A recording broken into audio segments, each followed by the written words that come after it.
This video is part 1,000,003, I don't know what it is, part 13, 14. It's going to take me many hours to do what I need to do. Might not be that much to look at, but I'll show you as I'm updating things, because I think you watching me for 4 hours straight T-cutting an engine bay will not be the best thing to watch. So I'll keep giving you updates of how it looks, etc, etc. If you'd like to like and subscribe, by all means, and please come join us on Facebook, because we have crazy things where I ask you what colour to paint stuff and things like that, and I take your advice and I'll do what you say. So yes, come and join us on Facebook. I've decided I'm fed up of seeing the bumper bar now that's just lying around, so I'm going to put it back on the car so it's out of the way. Those that's going to say that we've not cleaned that up, we've tried our damnedest. We've used pressure washer. Most of that is under seal, so it won't come out, but I will have a go at T-cutting this top edge to try and get the dirt out. So, while you're watching me, I'm just going to bolt the bolts back in place to hold this on.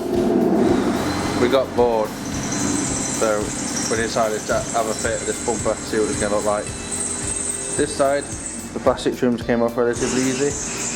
The other side is spinning or busted or broke, so I'm having to drill them off, as you can see. Yeah. And we'll just show you what the bumper looks like shortly, anyway, when this is on. In about an hour's time. So this is what the bumper looks like on the car. It's not bolted on or anything, nor is the boot shut. But it's a pretty good fit, because again it's come off another Supra, so I'm expecting it to be a really good fit. So that's roughly what it's going to look like. It looks nice, it's got that built-in diffuser on the bottom. It looks like a big square spoiler on it now. But it was worth test fitting it, because it does look pretty cool, and I'm quite happy with that. Little hide. Welcome back to a floating Supra. The reason why it's floating is because we're just having a look how this gearbox is actually going to fit, because we have to do a bit of modification to the tunnel.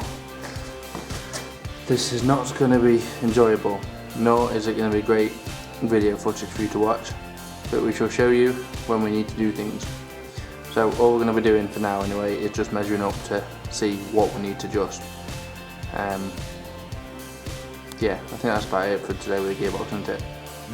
Yeah. Nah, can't really do too much. But this is why the car's up in the air. So we'll get to have a look, because unfortunately, with it being an automatic that we took off, it doesn't have room on the top of the gearbox for the shifter, which is what we have on the manual. So if you look just in front of the hole there, I have a feeling we're going to have to cut that and adjust it slightly, so the shifter, yeah, where his hand is, so the shifter can fit in. So that's what we're going to be doing for now. Technically speaking, the gearbox is in the car, but obviously it's not going to stay in, because it's going to have to come back out, because it's going to have to be bolted onto the engine. But the reason why we put it on is to get a feel of what it's going to look like. But we could go the full whole hog, and we could cut out this tunnel, and we could weld in a piece of the manual transmission tunnel, but we're not. The reason why we put it in is we can find out where it's going to hit, and it's going to hit right here. So a method of getting rid of that is to cut down here somewhere. I'm going to figure it out, look on the net, and bend it up, and then you can just use some like bitumen, what's it called, bitumen roofing sheets, I don't even know what you call it. You can use that to build the tunnel back and hold it in place. I have a roll of it, whatever you want to call this stuff. I've also used it for sound deadening as well in previous cars, so we can hold the tunnel back up with that, because as you can see the gearbox is actually touching the tunnel currently. Obviously you shouldn't do that, but it is actually bolted in at the back, so that's roughly how it's going to sit at the back. I don't imagine it's going to change much from that. I mean, if we drop the front end down, all it's going to do is lift the back end up. So some more research to be done, I think, but technically the gearbox is in the car. That is an achievement on its own. Well, it's now another day in the garage, and I'm going to look at tackling some of this engine bay. Obviously we don't know whether we're going to paint it or not, so we tried a bit of cutting compound, as you can see. Most of you will probably know what that is, but for YouTube's sake, because I can't tell you what it is, but you can find it at any retail store that sells car bits, I don't know. But yes, As you can see there, all that white there is what I actually cleaned up. So it's going to take me probably a couple of hours, but I'm going to clean this bay. Yeah, this is going to take some time. Just to give you an example of what's going off, I've got a bit of coating compound on the cloth. As you can see, that dirt, I'm going to put that whole lot there.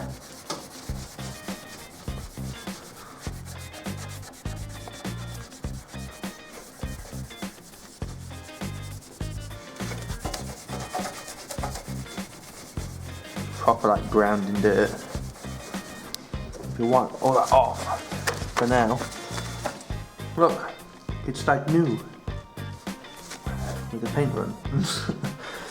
So this will be a very long, tedious job. I expect to see me in a couple of hours time. So far I've been on it about half an hour. My hands are killing me already, my fingertips are killing me already, but that front part at least looks rather tidy. Not bad to say, it's had coating compound on it. It certainly doesn't need painting, that's for sure. Obviously there's still that side which doesn't look as well. I suppose some of it looks as bad, some of it don't. That there is overspray for like under seal or something, so that will come off. The same as that bit just there. But the rest is just grounding dirt. Oh my gosh, my fingers ache already. I've ruined my gloves. I've been using gloves and I've ruined them already. Yeah, this is not a fun project. Not this part of it anyway. 3 hours after I started, and I reckon it's probably longer than 3 hours, the actual engine bay looks pretty good. I'm quite happy with the achievement. Look, the chassis legs are actually white. Yeah, the only things I really want to do now is obviously put like the engine loom back, and I want to take off the master cylinder and the diaphragm behind it, because I want to paint the diaphragm, because as you can see it's very rusty underneath because brake fluid's been leaking at some point in its life. So I want to take that out and clean them up. But the engine bay is pretty tidy now, to be fair, so I'm quite happy with it. So I've got my wood in here that's been sat on. Off the gearbox, so attached via bungees. But yes, I'm pretty happy with that. I've just been I've just been restoring this headlight. I've done the one up there. The outside lens looks okay, but it's the inside now that's letting it down.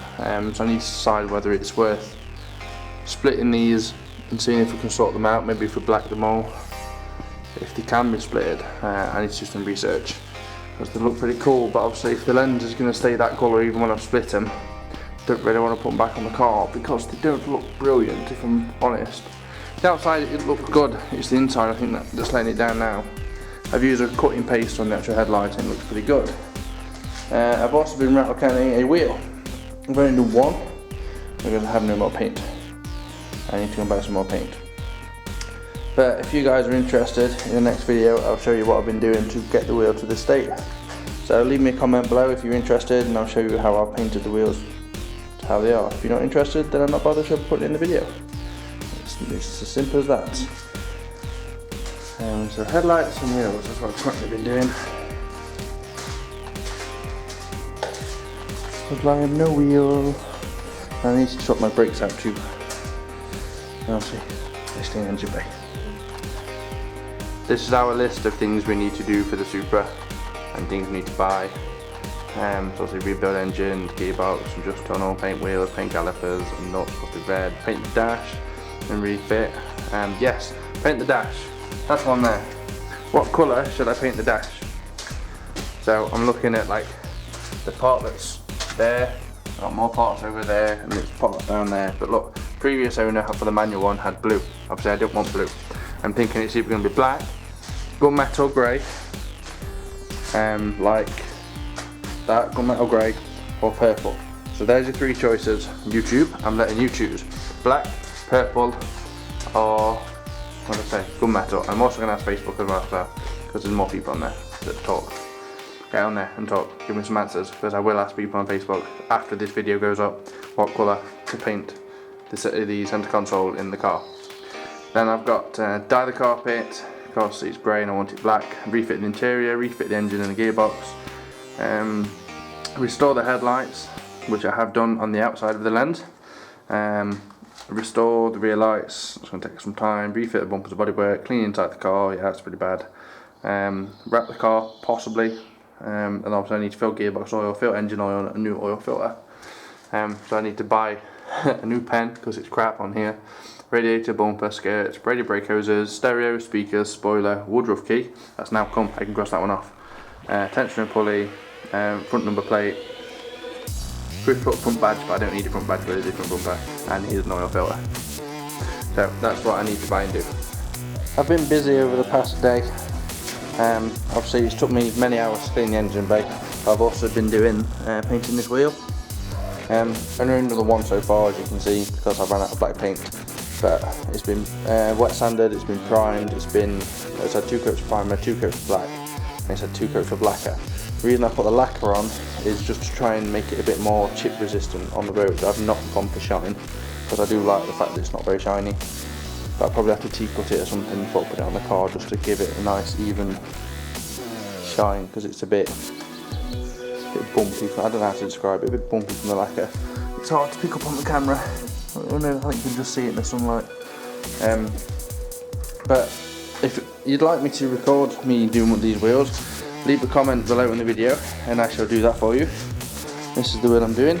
I can do the brakes and that now, but that'll probably be in for another part. I know it's been a short part, guys, but that's because it's took me many hours to do. Again, the engine bay alone took me like 3 hours. Obviously the wheel, prep it and the paintings took me quite a long time. And although it's a short video, I bet I've been on the car on and off for like a week. So this is going to be the end of this video. I apologise for it being short, but I plan to do more in the next video. Get the wheels painted, get the brakes painted. I'm going to start by cutting the tunnel out in the next video, so we can get the gearbox back out of the car, we can get it hooked onto the engine, and the engine will be near enough ready to go back into the car then once the gearbox fits properly. So there's a good chance if I don't do the wheels and brakes in the next video, the engine could be going in. Let's see if we can get the boys around to help me at the weekend. So thank you for watching, like, subscribe and join us on Facebook. Peace dudes!